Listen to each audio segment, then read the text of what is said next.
Good morning students.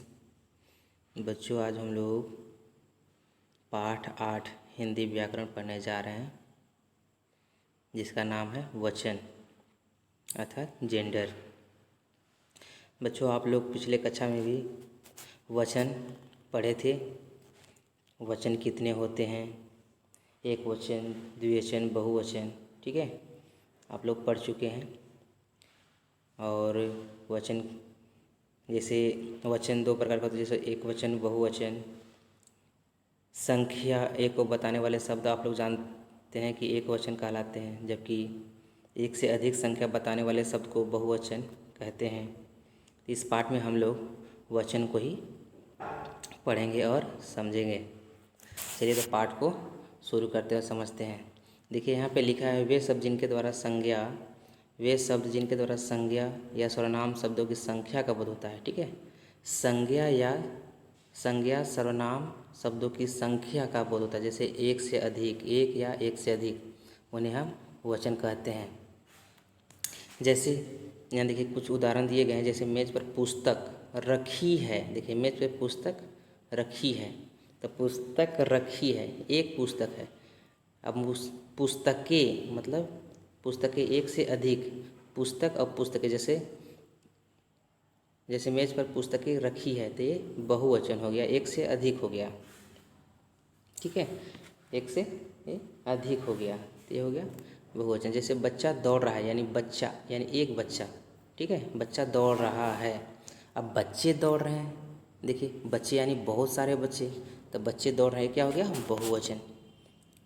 इसी प्रकार से आप लोग को ध्यान देना है।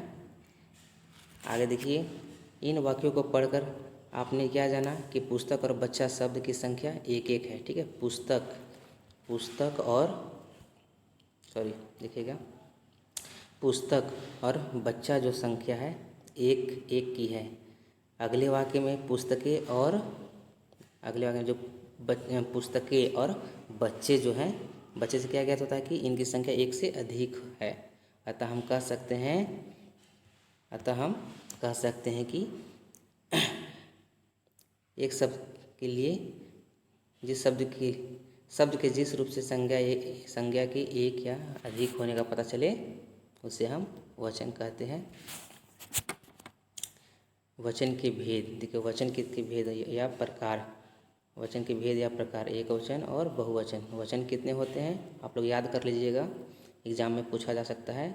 वचन दो प्रकार के होते हैं, एक वचन और बहुवचन, ठीक है।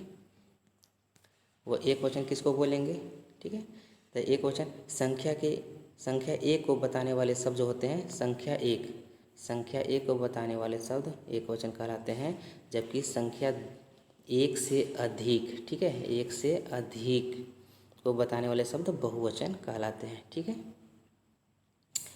एक वचन शब्द के जिस रूप से उसके संख्या में एक होने का पता चलता है, उसे एक वचन कहते हैं, जैसे माला, बच्चा, पौधा, पुस्तक, कुर्सी आदि। अब आगे देखिए, बहुवचन में जिस शब्द से उसके एक से अधिक होने का पता चले, उसे हम क्या कहेंगे, बहुवचन कहेंगे। जैसे माला का क्या हो गया, मालाएं, माला एक वचन, अब मालाएं बहुवचन हो गया। जैसे बच्चा क्या है, एक वचन है, जबकि बच्चे बहुवचन है, यानी बहुत सारे बच्चे। अब पौधा एक पौधा, जबकि पौधे क्या है, बहुवचन हो गया, बहुत सारे पौधे। उसी प्रकार जैसे कुर्सी एक कुर्सी, और कुर्सियाँ यानी बहुत सारी कुर्सियाँ, ये बहुवचन हो गया, ठीक है। इसमें ध्यान रखने वाली बात यह है कि वचन बदलने पर संज्ञा और क्रिया का रूप भी बदल जाता है। जैसे मछली तैर रही है, ठीक है, अब ये बहुवचन में कैसे हो जाएगा, मछलियाँ तैर रही है। जैसे चिड़ियाँ उड़ रही है, ठीक है, चिड़ियाँ उड़ रही है, तो बहुवचन में क्या हो जाएगा, चिड़ियाँ उड़ रही है। देखिए कुछ संज्ञा शब्द एक वचन और बहुवचन दोनों में बिल्कुल समान होते हैं, जैसे पानी, बादल, जनता, घर, हाथ, भीड़, मंदिर, आंसू, पेड़, ठीक है, इत्यादि। जबकि कुछ शब्दों का वाक्यों में प्रयोग करने पर शब्द का रूप जो है जैसा का तैसा ही रहता है, उसके स्थान पर क्रिया का रूप बदल जाता है। जैसे पुरुष सो रहा है, ध्यान दीजिएगा, जैसे पुरुष सो रहा है, ठीक है, पुरुष सो रहा है, तो क्या हो जाएगा, पुरुष सो रहे हैं। जैसे पेड़ हिल रहा है, पेड़ जो है हिल रहा है, तो क्या हो जाएगा बहुवचन में, पेड़ हिल रहे हैं, यानी एक से अधिक, यानी बहुवचन हो गया। जैसे अब कुछ और भी वाक्य देखिए, जैसे मंदिरों में फूलों से, मंदिर को फूलों से, किससे, फूलों से सजाया गया है, मंदिर को फूलों से सजाया गया। अब मंदिर एक वचन में है, देखिए अब मंदिरों बहुवचन, मंदिरों को फूलों से सजाया गया है, देखिए ये बहुवचन हो गया। ठीक है, इस प्रकार से आप लोग एक वचन और बहुवचन आसानी से वाक्य को पढ़कर भी समझ सकते हैं। आगे देखिए, आदर देने के लिए सदैव एक वचन के स्थान पर बहुवचन का प्रयोग किया जाता है। जैसे गांधी जी महान थे, गांधी जी क्या थे, महान थे। नाना जी सो रहे हैं।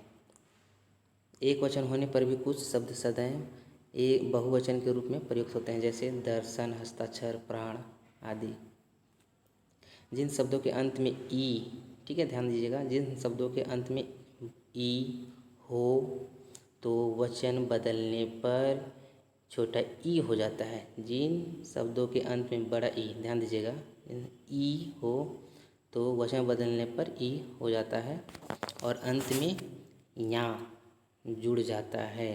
जैसे तितली, तो तितलियाँ, देखिए तितली, ये बड़ा ली है ना, बड़ा ली, ठीक है, तो जब तितलियाँ होगा तो जो बड़ा ली है वो छोटा ली में बदल जाएगा और आगे का अक्षर में यहाँ लग जाएगा। ठीक है, इसको ध्यान दीजिएगा। जैसे नदी, तो नदियाँ, बहुवचन बनाएंगे तो क्या हो जाएगा, छोटा दी, जो बड़ा दी लिखा है, ये जो बड़ा दी यहाँ लिखा है छोटा दी में बदल जाएगा और आगे के अक्षर में, ठीक है, आगे के अक्षर में यहाँ जुड़ जाएगा। ठीक है, जैसे नदियाँ, नदी का क्या हो गया, नदियाँ। ठीक, आगे देखिए, एक वचन भाषा, चिट्ठी, डंडा, कौवा, बहू, सड़क, झंडा, रुपया, गमला, मेला इत्यादि। बहुवचन में जैसे भाषाएं, भाषा का भाषाएं, देखिए ध्यान दीजिएगा, भाषा का भाषाएं हो गया। चिट्ठी, चिट्ठी का चिट्ठियाँ, डंडा का डंडे, ठीक है, कौवा का कौवे, बहू का बहुएं। इस प्रकार से देखिए ये ऊपर वाला एक वचन हो गया, नीचे बहुवचन हो गया। ठीक है, फिर देखिए यहाँ पे पत्ता का पत्ते, बेटा का बेटे, बूंद का बूंदे, पौधा का पौधे। ठीक है, इसको अच्छे से एक बार आप लोग घर में रिवीजन कर लीजिएगा। अब चलिए पाठ के लास्ट में दिया है कि आओ दोहराएं। आपको लोग इसको अच्छे से पढ़ लेंगे तो आप लोग को और अच्छे से याद हो जाए। जैसे वचन से संज्ञा की संख्या का पता चलता है। ठीक है, जैसे वचन कितने प्रकार के होते हैं तो लिखेंगे, वचन दो प्रकार के होते हैं। कौन कौन होते हैं, तो एक वचन और बहुवचन। एक वचन किसे कहते हैं, तो संख्या एक को बताने वाले शब्द, ठीक है, संख्या एक को बताने वाले शब्द एक वचन कहलाता है, जबकि एक से अधिक संख्या बताने वाले शब्द बहुवचन कहलाते हैं। इसमें ध्यान रखने वाली बात यह है कि वचन बदलने पर संज्ञा तथा क्रिया का रूप बदल जाता है। ठीक है, वचन बदलने पर संज्ञा तथा क्रिया का रूप भी क्या हो जाता है, बदल जाता है। कुछ संज्ञा के शब्द एक वचन तथा बहुवचन में एक समान ही रहते, वो बदलते नहीं हैं। आगे है, आदर देने के लिए एक वचन के स्थान पर बहुवचन शब्द का प्रयोग किया जाता है। Okay, thank you.